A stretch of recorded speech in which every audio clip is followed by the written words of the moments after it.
started out making our tables for everything to find our limits, and then we talked about like using the graph to find the limits, and then we got into when we can do these limit laws, and in the last section we said, well, we're really doing the limit laws when it's continuous, and when it's not continuous, we had to have some other option.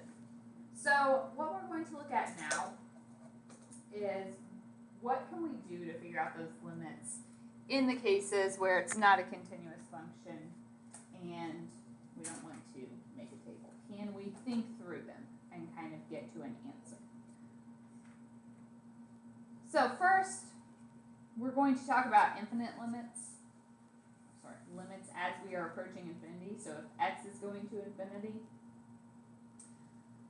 we haven't seen any of those before. So this just means your x is getting larger and larger and larger, and your y is approaching a certain number. If that happens, can you think of what would be occurring on your graph? If x is going forever to infinity and y is getting closer to one specific number. The horizontal line. Yes. So that's when you have a horizontal asymptote. No matter how big x gets, it's just getting closer and closer to that one number. And the same works, we could approach negative infinity as well. Sometimes, you know, in our experience with rational functions in college algebra, those numbers were always the same. But they don't have to be, especially if you're looking at piecewise functions and things like that. So you do have to consider both the positive and the negative separately. So if, when you approach either positive or negative infinity, you are getting one specific number out, that means you have a horizontal asymptote there. We know some graphs may have multiple horizontal asymptotes. Not our rational functions, but think about our inverse trig functions. Remember inverse tangent? It flipped tangent on its side, and it looked kind of like this. So that's a case where when you're approaching positive infinity, it's going to one answer. When you're approaching negative infinity, it goes to another. So we can't just assume that there's always one. We do need to look at both directions there. So first we're going to try to evaluate these from a graph.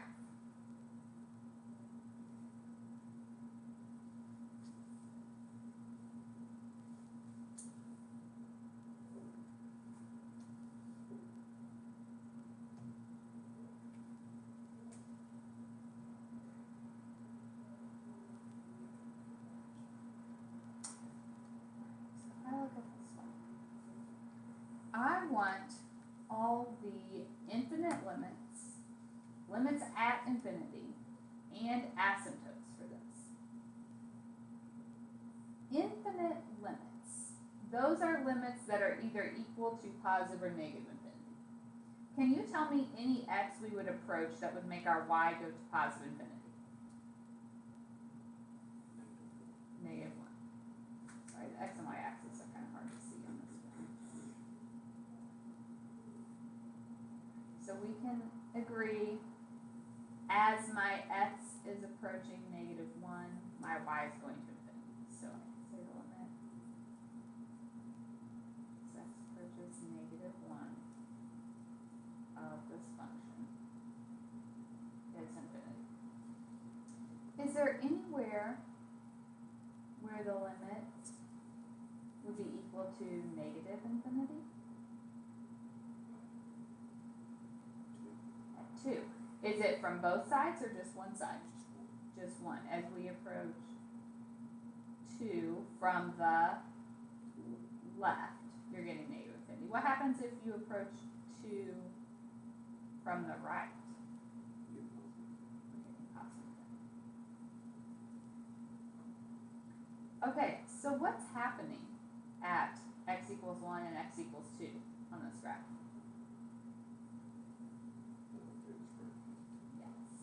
So if your answer to the limit is positive or negative infinity, that means your graph had a vertical asymptote.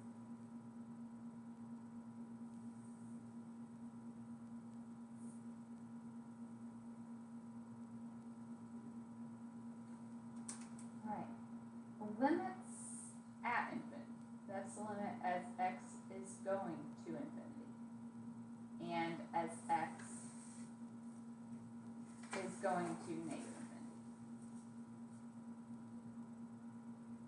As x is going to positive infinity, as my x is getting bigger and bigger and bigger, what is my y getting close to? 4. You're following along this graph, it's just getting closer and closer to 4. As you're going to negative infinity, so if we're over here, what's it getting close to? 2. So, what's happening there?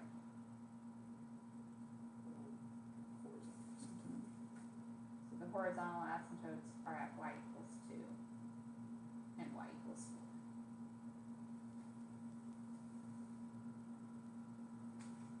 4. So, if the answer to the limit is positive or negative infinity, that's giving us a vertical asymptote. If our limit as we approach positive or negative infinity is equal to a number, that is a horizontal asymptote.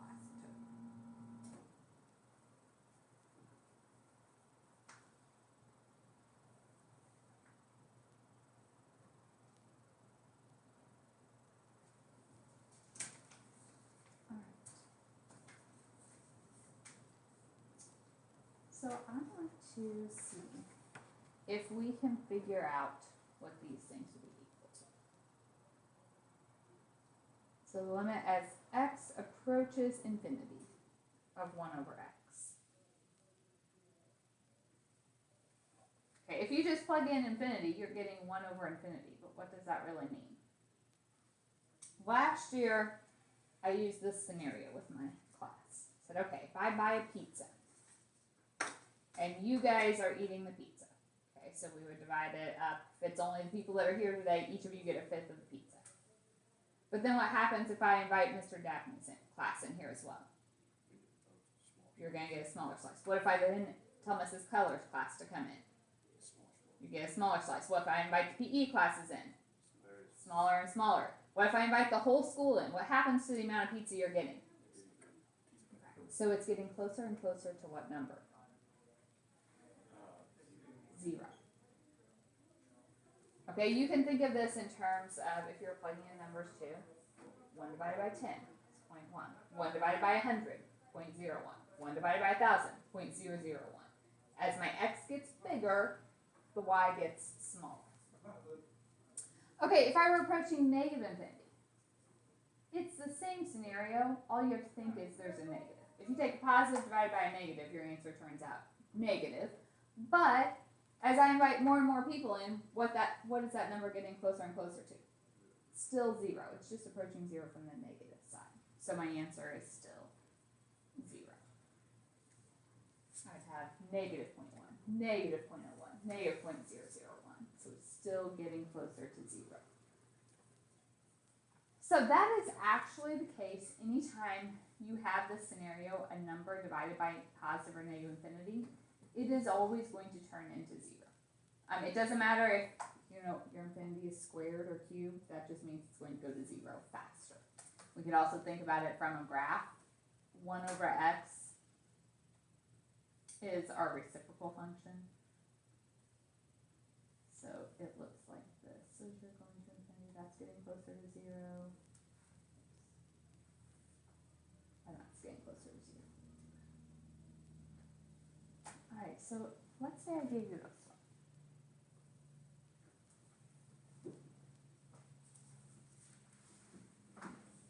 This is a little harder to think about.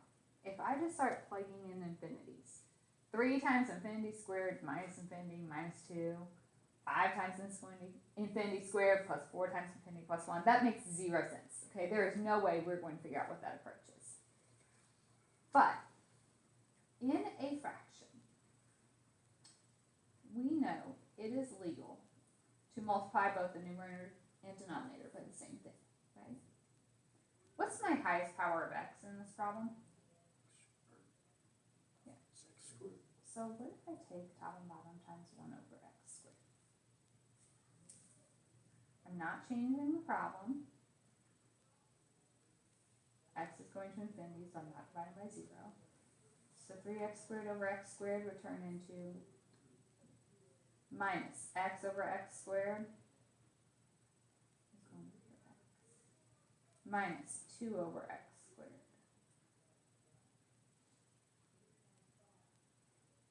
denominator? 5x squared divided by x squared? 4x divided by x squared. Plus 1 over x squared. Does this help you?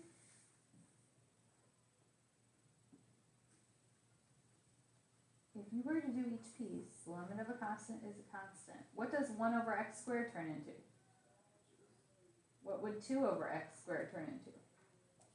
Also 0. If I have 2 pizzas and I invite more and more and more people, you're still getting less and less pizza as I invite those people in.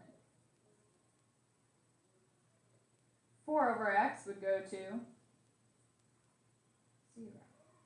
1 over x squared would go to 0.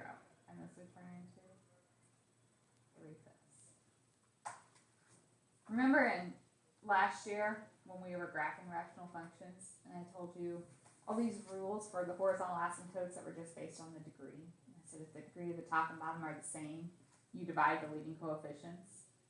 And I could never really give you a justification for why. I just said this is what it is. It's because it's calculus. That's why it works out from this limit concept.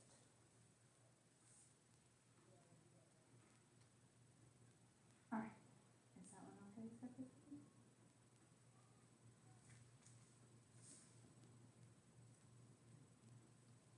Let's try some more.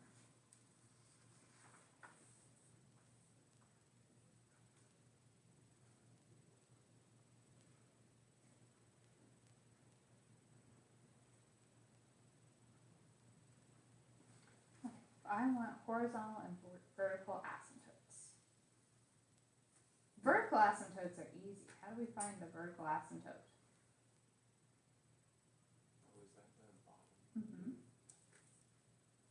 Vertical asymptote is just when the denominator is equal to 0. So that would be when x is 5/3. But my horizontal, we have to figure that out. What we're going to have to do is find the limit as we approach infinity and as we approach negative infinity.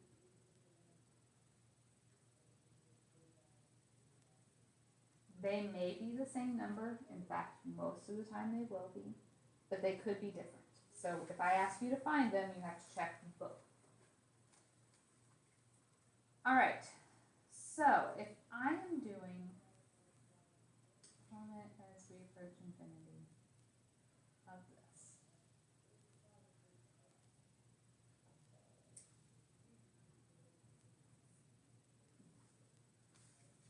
alright, I only know what this will turn into if I can get it to be a number divided by infinity.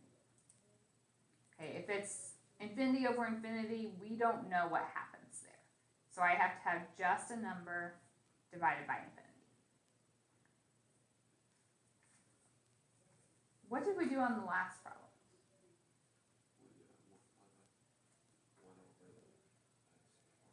Yes. So if I look at this, I have x squared, but that is under a square root.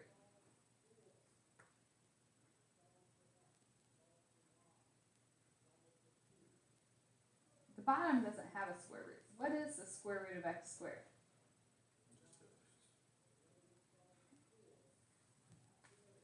Do we agree that 1 over the square root of x squared and 1 over x are the same thing? Okay, so that's why it's legal. The top needs a square root so I can combine it with the expression already there. The denominator does not because I don't have a radical.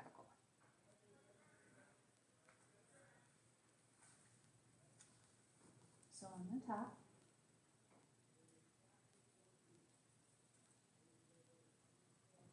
I can bring that x squared under my square root. So 2x squared divided by x squared is 2. Plus 1 over x squared. On the bottom, 3x divided by x is 3.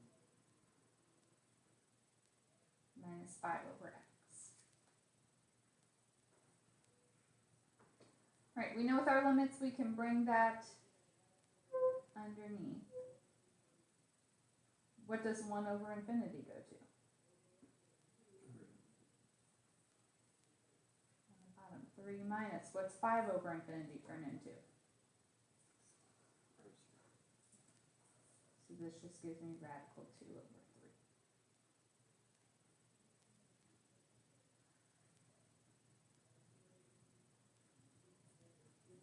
What I know right now is y equals radical 2 over 3 is a horizontal asymptote. That may be the only one, or there could be another one. So now we have to check as we approach negative infinity what this would turn into.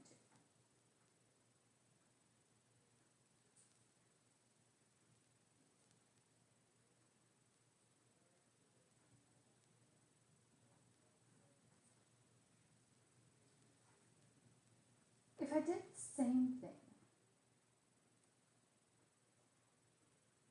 this is actually not equivalent. What is wrong with multiplying by 1 over x squared on top and 1 over the square root of x squared on top and 1 over x on the bottom? Why would those not be the same thing this time? Okay. I'm plugging in negative infinity.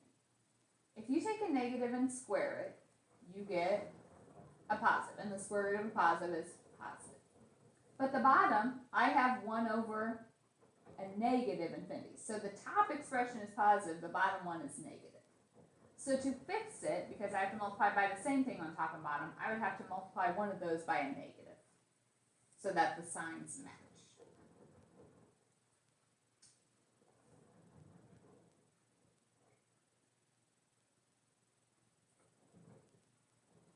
So then I can take my x squared into the radical, so we get 2 plus 1 over x squared.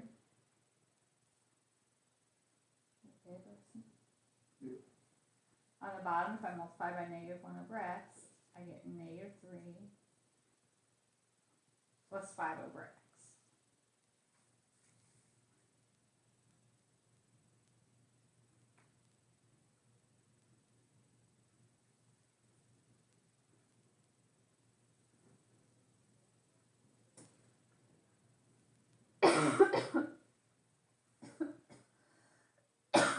So then if we evaluate, on the top we have square root of 2 plus 0, on the bottom we have negative 3 plus 0. And this time we get negative radical 2 over 3.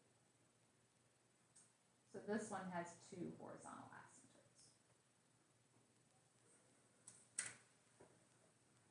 Like I said, 90% of the time, those are going to turn out to be the same. But I wanted to show you one where they weren't, just so you understand that they're not always identical. All right.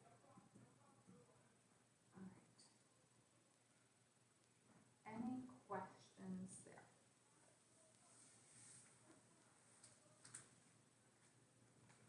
Let's do a few more. Say I gave you this one.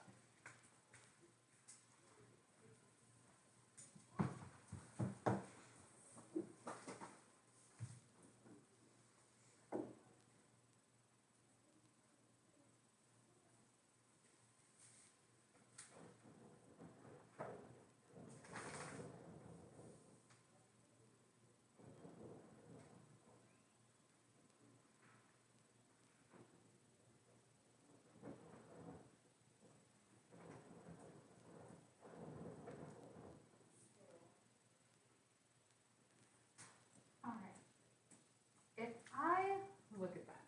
If I put in my infinity, I get the square root of infinity squared plus 1 minus infinity. Do we have a rule what happens if we have a really big number minus another really big number? No. So that doesn't help me. The only thing we know right now is if we can get a number divided by infinity, that would turn into 0. So I need a fraction for that to happen. Is there any way I could take this expression and get a fraction? This is over 1. So you can multiply by the conjugate on top and bottom.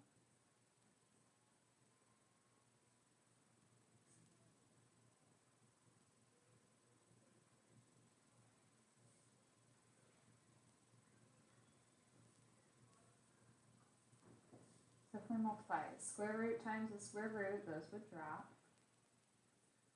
Because they're conjugates, outside and inside terms cancel. Minus x times x is x squared. On the bottom, we just get the square root of x squared plus 1 plus x.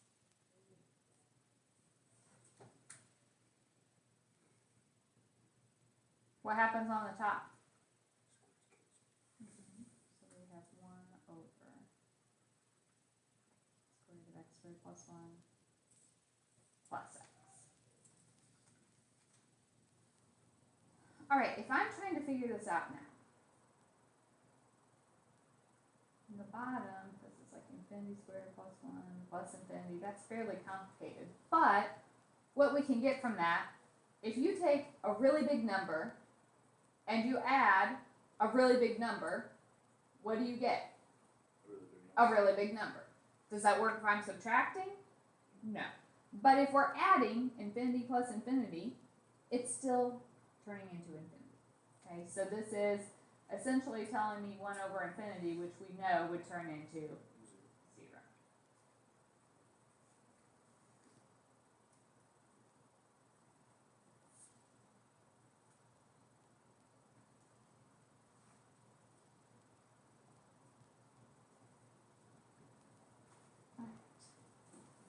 I am actually going to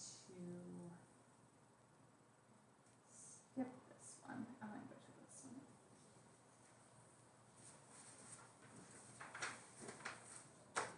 Take a second and think about this. See if you can figure out what. So here's another way to think about it. I saw a lot of you had e to the negative infinity written down. What does a negative exponent mean? Oh, it's over. E is like a 2.7 something. If you take a positive number to a power, what's happening to that? It's multiplied by that. Right. You're taking it times itself that many times. So as my power gets bigger and bigger, what's happening to that answer? Right. This e to the infinity just turns into a bigger and bigger number, so 1 divided by that is getting smaller and smaller. So it's going to 0. That's only true because my base, my e, was a positive number. It's the only way I was able to say that. And it's bigger than 1. You know, it would be different if you had like a fraction, like 1/8 to the infinity or negative infinity. You'd have to think about it a little bit different. All right.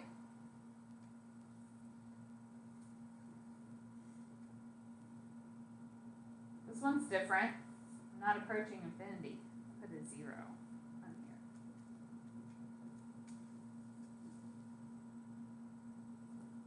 Can I plug in 1 over 0? No. Okay. 0 to the from the negative. So what kind of numbers am I plugging in? Negatives. So I have 1 divided by a negative number, so I know I'm getting a negative answer, right? That number is getting smaller and smaller. Okay, so let's think about my pizza example in reverse. I have 1 pizza and the whole school is sharing that pizza. As x gets smaller, so as the number of people gets smaller, as I start kicking those people out, the amount of pizza you get is getting bigger and bigger, right? So that is going to, maybe not truly infinity with the pizza scenario, but 1 divided by a smaller and smaller number. So you can think 1 divided by 0.1 will give you 10. 1 divided by 0.01 will give you 100. 1 divided by 0.001 will give you 1,000. So it's getting bigger and bigger. All right, but we know a negative puts it on the bottom, so 1 over e to the infinity turns into 0. 1 divided by a bigger and bigger number goes to 0. So we're really working on our reasoning skills right now. Final problem of the day.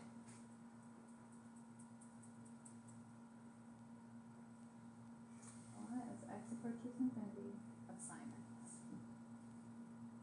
Think about sine for a second. What does the graph of sine look like? It's our wave, right? And what happens as we keep going? The wave just keeps repeating. if I were a better artist. Does it change at all?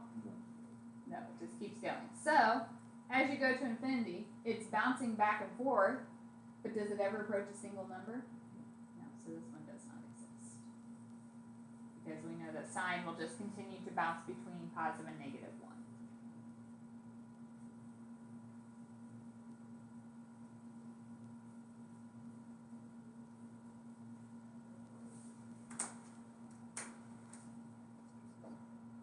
Alright. I am stopping for today. We are definitely not done yet. But the book problems is going to be one assignment for the whole section. So you are welcome to use your class time to go ahead and get started on these, but you don't necessarily have to take it home for homework yet. Tomorrow I'm hoping that maybe I'll be able to finish the notes and then Wednesday give you guys some time to wrap up the homework. So you will get some class time to work on it, but you can